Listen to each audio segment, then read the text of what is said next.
of America versus David Tran. Appellant? Yes, sir. Ready to proceed? Yes, sir. You may.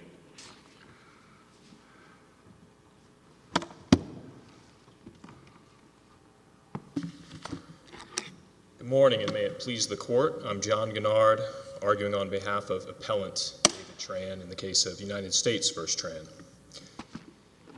This case presents a difficult two-part question under United States v. Carr. First, what does it mean, what does it actually mean to have close assistance of counsel prior to entrance of a guilty plea for a defendant? And then secondly, how important is that particular factor under the U.S. v. Carr 7-part test? Addressing the first part of that question, close assistance, I would note that the word close is an important word, right? It implies some quality beyond just mere assistance or mere presence. It suggests that the defendant, prior to entering his guilty plea, actually had, again, some level of good assistance, quality assistance, close assistance. And as this court has described that test in United States v. McKnight, which the parties have cited, close assistance is a fact-intensive inquiry, right? The district court should look at the type of assistance that the defendant received when they claim that they didn't have close assistance and consider what actually happened in the case. In this case, Mr. Tran is primarily objecting to the assistance that he received from a court-appointed attorney named Mr. Jenkins. And when we look at the record, we see that in the time period leading up to the scheduled trial date, Mr. Tran sent a letter to the judge saying, my attorney, Mr. Jenkins, has not meaningfully consulted with me. He's only given me 10 minutes of his time thus far. He hasn't done anything else. He hasn't talked to me, he hasn't advised me. And I don't feel that I'm ready for trial. And so Mr. Tran is actually seeking a continuance at that point, kind of pro se. The district court denies the request from Mr. Tran. They proceed to trial. And then on the date of trial, shortly after they impanel the jury, Mr. Tran changes to enter a guilty plea, signs a factual basis, and then proceeds, has a colloquy with the district judge, where the judge goes over a fairly standard script with him, asks him the kind of questions that you would see in that script. Is he satisfied with his counsel? He says yes. Is he pleading voluntarily? He says yes. Otherwise, we don't know anything about what Mr. Jenkins said to Mr. Tran. We don't know how he advised him. We don't have that in the record. We do know that Mr. Jenkins, for example, apparently did not respond to a government's pretrial motions in limine to admit certain 404B evidence. We don't see that Mr. Jenkins filed any motions of any real kind, other than various motions to continue and at times motions to withdraw himself as counsel. After the guilty plea is entered and accepted, and we're in the phase leading up to sentencing, Mr. Tran again notifies the court that Mr. Jenkins has not been advising him or participating in the pre-sentencing process, and eventually Mr. Jenkins withdraws from the case. Mr. Tran receives a new counsel from the Federal Public Defender's Office, and at that point files his motion to withdraw his guilty plea. That motion is denied. Of course, that's the primary subject of the appeal, and when the judge issues her order and reasons, she very briefly, maybe in a sentence or two, says you had an opportunity to consult with counsel prior to entering your guilty plea, but there's no real in-depth factual discussion of what that counsel may or may not have done for Mr. Tran. So if close assistance is a fact-intensive inquiry, and if close assistance of counsel is an important prerequisite, it would seem in this case that the facts do not support that Mr. Tran actually received that close assistance of counsel. Because all we can say about Mr. Jenkins is that he was present. He seemed to have kind of done the bare minimum of just showing up. And if a court were to hold that just showing up satisfies the test of close assistance of counsel, then that test almost becomes meaningless. It really isn't close assistance of counsel, it's just assistance.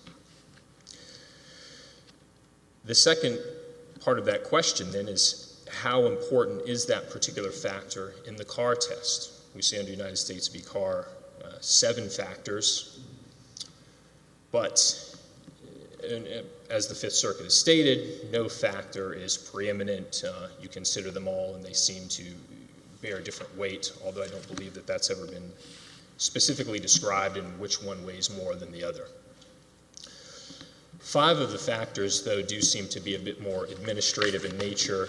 They look at things like the delay between issuance of the plea, whether the defendant is claimed to be innocent, whether there would be prejudice to the government, whether it would waste judicial resources, whether it would be inconvenient to the court. But then the last 2 factors both really imply some constitutional consideration. Was Mr. Tran incarcerated throughout this period of time from, because he got several continuances were granted. Yes, Your Honor, he was incarcerated. Pre-trial. So he was incarcerated the entire time. That's correct, Your Honor. All right. But of 2 of those factors, close assistance of counsel and whether the plea was knowingly and voluntarily entered, do seem to imply constitutional considerations that perhaps the other factors don't. Obviously, assistance of counsel is a Sixth Amendment right, and knowing involuntary plea waives certain constitutional rights that the accused has, the privilege against self-incrimination, the right to call witnesses and have his case heard by a jury. And it's difficult to unravel exactly the interplay between the close assistance of counsel test under United States v. Carr and the Sixth Amendment right to counsel, and I think we saw the difficulty of that in this court's first opinion in United States v. Gardner. Now, that was an opinion that we, as the appellant, relied on quite heavily in our opening brief, and unfortunately, a week after we filed our brief, that opinion was withdrawn and was replaced with a new one. Now that it has been withdrawn, what is now your best case for why Tran met his burden? Withdrawing Gardner, our best case, I would argue, would be United States v. McKnight, and then McKnight discusses additional cases, which unfortunately we didn't discuss in our opening brief, and of course in hindsight, having relied heavily on the case that was withdrawn, was unfortunate for us. But in United States v. McDonald, both in that case and in some cases cited within, it talks about the fact-intensive inquiry into close assistance of counsel. And in several other cases where a defendant said he didn't have close assistance of counsel, it goes through the things that courts found. They say, well, we find that you did have close assistance of counsel because your attorney did advise you on this and stated so. Your attorney did file several pretrial motions. Your attorney identified certain conflicts of interest. So in those cases, they always kind of show a good record of what an attorney did on behalf of their client. In this case, So should we at all consider over and above a neglectful counsel who was his third attorney, shouldn't we also consider whatever benefit of counsel he received from the first 2? I think Mr. Schwab was one, and there was a second attorney whose name escapes me, and then Mr. Jenkins. Isn't his advice of counsel all 3 of them? Your Honor, first, as regards to Mr. Schwab, he was the first appointed attorney, very briefly assigned, and then Mr. Tran's family hired Mr. Shapiro. So Mr. Shapiro was his counsel for some period of time, and we know the most about Mr. Shapiro from the record, primarily his discussions with Mr. Tran about a potential suppression motion. Mr. Shapiro did not believe that that motion would be successful. So he certainly received advice of counsel at that time. I think the difficult question, which I couldn't find a great answer to in the case law, is what about the act of pleading guilty and what level of close assistance do you need at that moment in time or leading up to that time. I didn't see in the record that Mr. Shapiro, advised Mr. Tran, in depth about the guilty plea and how that worked and what the consequences of that would be. But his grievance here before this court, correct me if I'm wrong, is that he thought when he entered the plea that he could revisit the suppression issue before this court. That's correct, Your Honor. And that's something that Mr. Shapiro discussed with him. The suppression motion, not whether he could bring it here, but the suppression issue itself. Yes, Your Honor. My understanding is that Mr. Shapiro discussed the suppression motion with Mr. Tran. I do not believe the record shows that Mr. Shapiro had the conversation with him stating that if you plead guilty, you would waive that motion. And the colloquy with the district judge, she asks whether he's, of course, all the standard questions. Do you have any defenses? Are you suggesting to us that the motions to suppress were not a defense and that we should discount these questions from the court? Or I mean, it seems like that would be a defense to a charge, is to suppress evidence. Is it a technical argument you're making that it isn't really a defense, it's more of a procedural evidentiary matter that shouldn't be considered as part of this colloquy? Well, Your Honor, certainly the colloquy serves the purpose of asking the accused these various questions, right? In this case, it wasn't specifically addressing the suppression motion, but it did address defenses in general. I mean, he never once, Mr. Tran himself never once says, well, Judge, just so that we're clear, you're asking me these questions. I do expect to visit the suppression issues on appeal. I'm pleading guilty subject to that. He doesn't raise any of that. Obviously, the court is probing to make certain that he fully understands. You enter a guilty plea, we move right on to sentencing, and that's it. Now, it's not a plea agreement, as I understand. It's a straight-up plea. But still, that's the purpose of the questioning. Yes, Your Honor, and we would counter that that's also the purpose of the close assistance of the advising counsel at that time. We wouldn't expect Mr. Tran to know everything, and the full consequences of the colloquy and what the court is getting at when he answers his question. And so his objection, again, is to the lack of assistance leading into the guilty plea and making the guilty plea from his counsel at that time.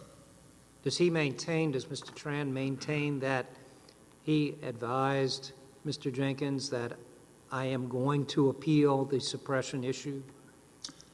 I do not believe that Mr. Tran has stated that he told Mr. Jenkins he planned to appeal it.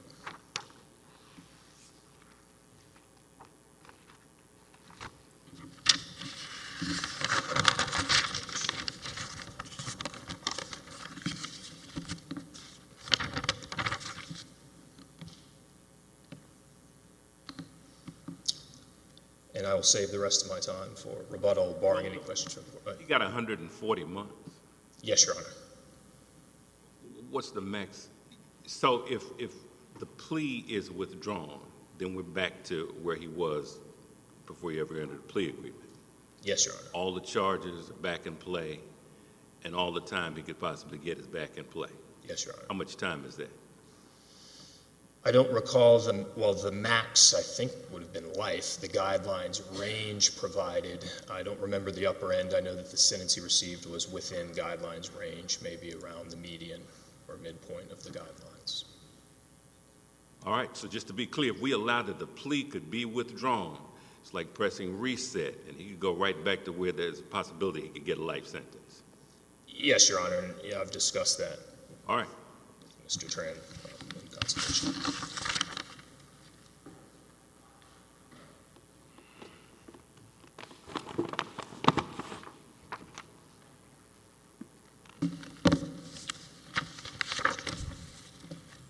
Mr. McLaren, Yes, sir, that's right. you may proceed. Good morning. May it please the court, Ryan McLaren for the United States. I'm joined this morning by AUSA Kyle Daly.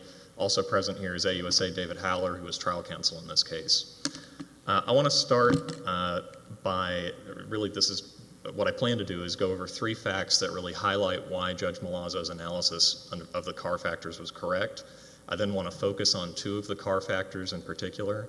I don't think that I'm going to take the full time, but obviously I'm happy to answer any questions. The first of those 3 facts is at ROA 374 to 75. That's AFPD Marone's motion to withdraw.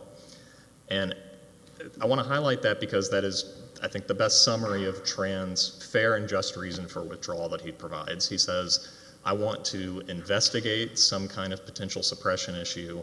I might then pursue that suppression issue. He, of course, had a whole raft of complaints about the wiretap affidavit in this case. But there's no specificity given as to what that argument is going to be, that this is the specific thing that I feel like I've left behind with my choice to plead guilty.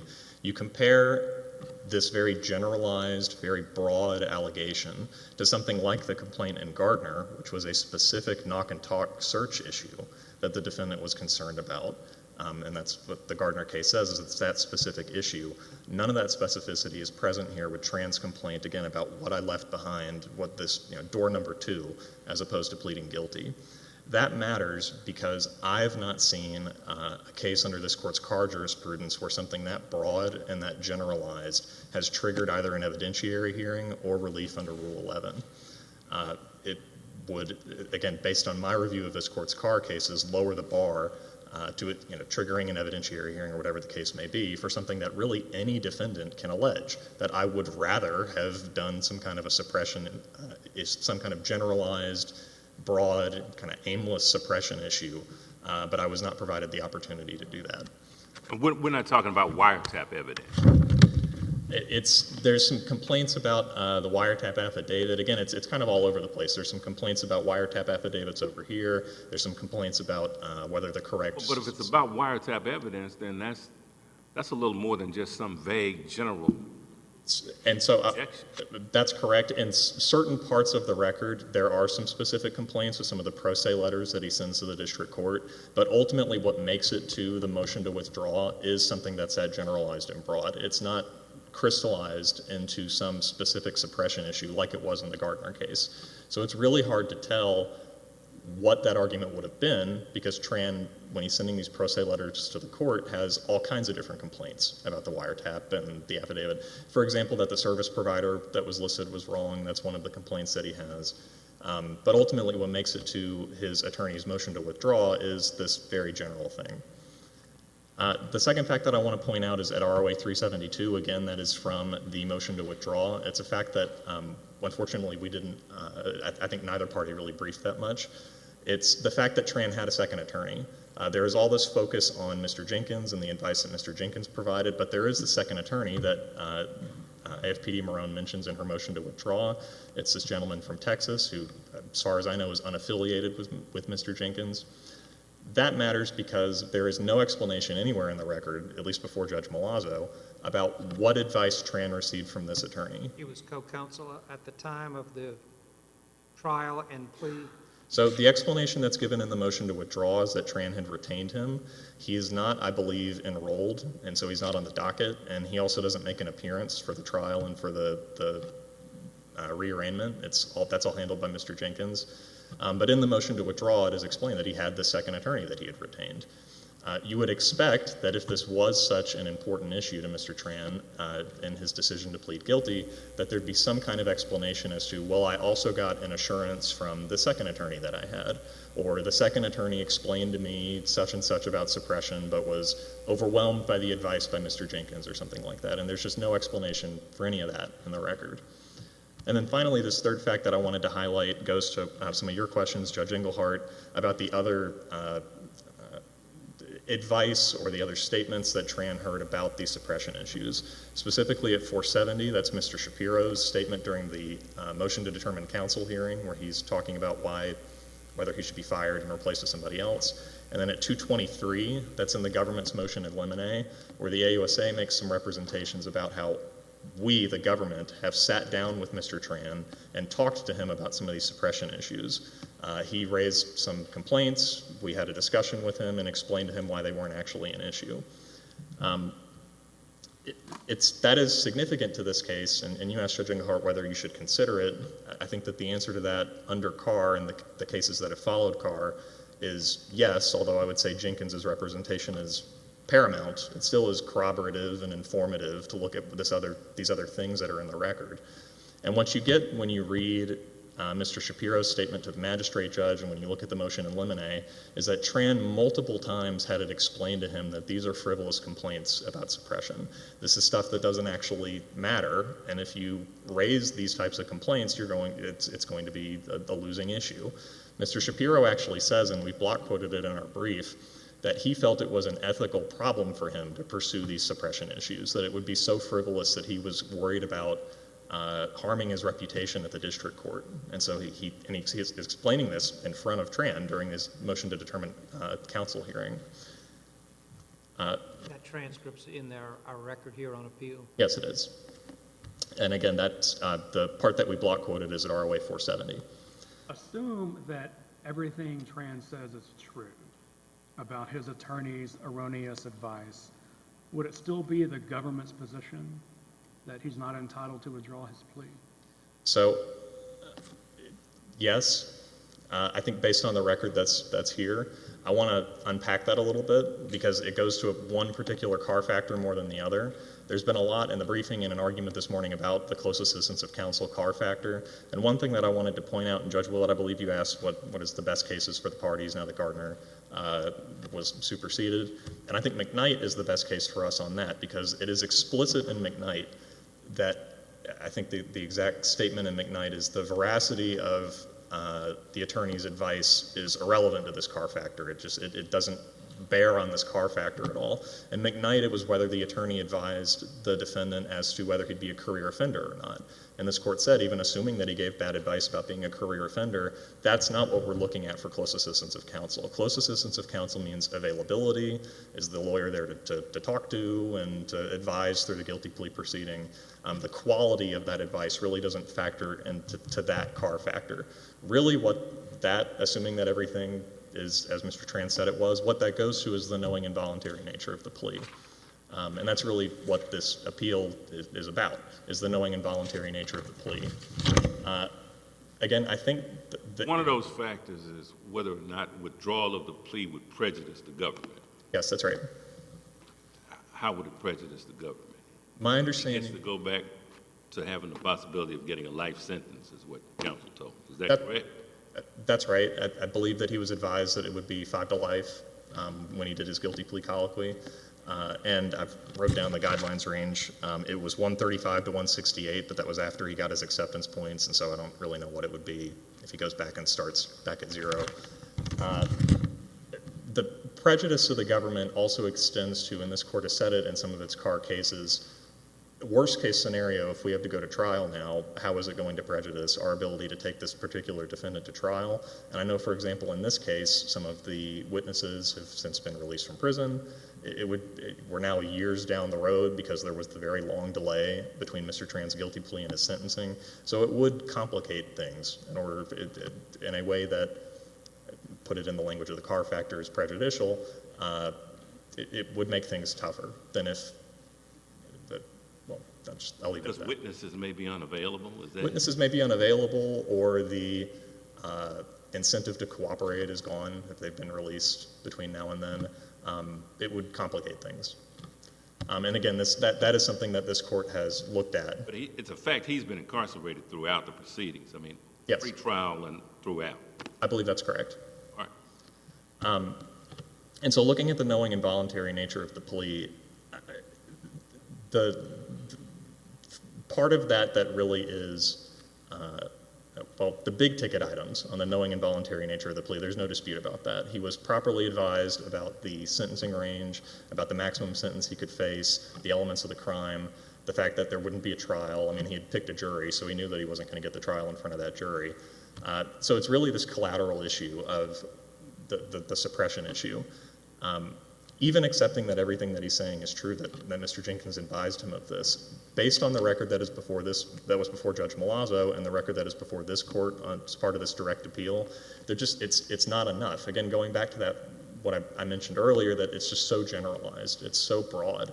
that there's just no real reason to believe that this sort of nebulous complaint about perhaps I would like to pursue a suppression issue weighed that heavily on his decision to plead guilty when he had just lost a 404 motion, when he had just lost his motion to eliminate, that the jury's been selected.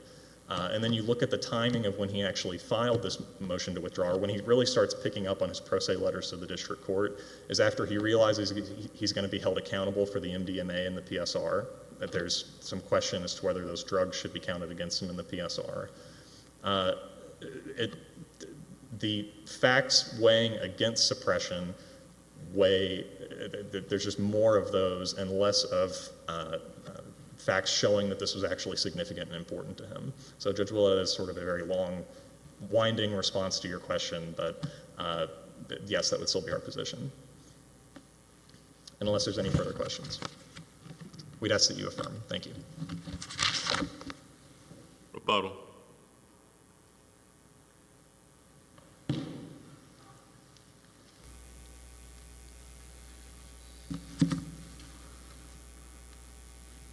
I want to thank counsel for the government for kind of highlighting one of the problems, and that is that we just don't know the kind of things we should know in this case. They referenced a reference to, for instance, a second attorney, a Mr. Zuniga, and yet he wasn't enrolled as counsel and we know nothing about him. And that's precisely the point. Again, when we consider whether close assistance of counsel was provided, the record is kind of blank on that. All we know is that Mr. Tran again complained about his representation. We don't know what Mr. Jenkins did. In fact, Why should we assume that he too was neglectful? Who's that, Mr. Jenkins? No, the attorney that isn't of record that apparently was on the scene. Well, I suppose, Your Honor, it depends which way, the burden lies, I guess. I mean, if we have no... You want an evidentiary hearing, as I understand it? Yes, Your Honor. Is one course of relief, and I think as we noted in our brief to that point, one thing that the district court did know at the time that Mr. Tran filed his motion to withdraw is that Mr. Jenkins was no longer eligible to practice law on that date, right? Here comes a motion that says, I didn't receive close assistance of counsel, and by the way, the attorney that I had can't even practice now. He's been suspended for neglect, serial neglect of clients, I believe the Louisiana Supreme Court said. So in a scenario like that, it's not unreasonable to suggest that the appropriate course of action for the district court would be to say, well, let's have a hearing on this. This raises sufficient concern in my mind about whether you got close assistance from this particular attorney based on what we do know about his practice. And let's get to the bottom of this, and that didn't happen in this case. So, and the answer may be nothing or close to nothing, but what specific evidence was in fact pointed to in the district court to corroborate the allegation that Jenkins gave bogus advice about Mr. Tran's post-plea rights? Well, I don't believe it was a question of bad or bogus advice, Your Honor. I believe it was a question Erroneous advice? of no advice. No advice? I believe it was, the fact was that Mr. Jenkins provided the equivalent of no representation. Mr. McLaren talks about how generalized and how broad the allegation is. So I'm just trying to get a handle on what specific evidence was presented in the district court. Whatever adjective, erroneous, bogus, non-existent, the advice that Jenkins gave Mr. Tran, what evidence was presented to the district court about how non-close the assistance was? I would say Mr. Tran's essentially unrebutted criticisms of Mr. Jenkins, both before trial saying that he hasn't spent meaningful time with me or advised me, and then post-trial saying, again, he hasn't met with me about sentencing. Mr. Jenkins never responded to that in any way. And then, Mr. Jenkins withdrew and again was later suspended. But I guess the scenario I would propose is, if a defendant went in and had no attorney with him whatsoever and the district court proceeded with the colloquy and he pleaded guilty, I think we would recognize that that was problematic. Well, let's say now he does have an attorney, but the attorney doesn't do anything. Does that change that particular scenario or not? And so our suggestion is that where a defendant goes into a plea hearing and an attorney is effectively non-existent, is functioning as a potted plant, so to speak, then that doesn't meet the test for close assistance of counsel, and therefore the plea has probably not been entered knowingly and voluntarily. Counsel for the government referenced a meeting or meetings that occurred between Mr. Tran and the government while the charges were pending, at which I'm sure, among other things, the suppression issue was discussed. When was the first time Mr. Tran was given a draft factual basis by the government, and who was his attorney at that time, if you know? The factual basis was created the day of the guilty plea with Mr. Jenkins as an attorney. So they didn't have one created. They met, the jury was seated at some point. They said, well, we're going to switch to a guilty plea. Somebody, says we better get a factual basis, and that's when it's created. Thank you. All right, thank you. The court will take the matter under advisement. We call the next case, which is cause number 22.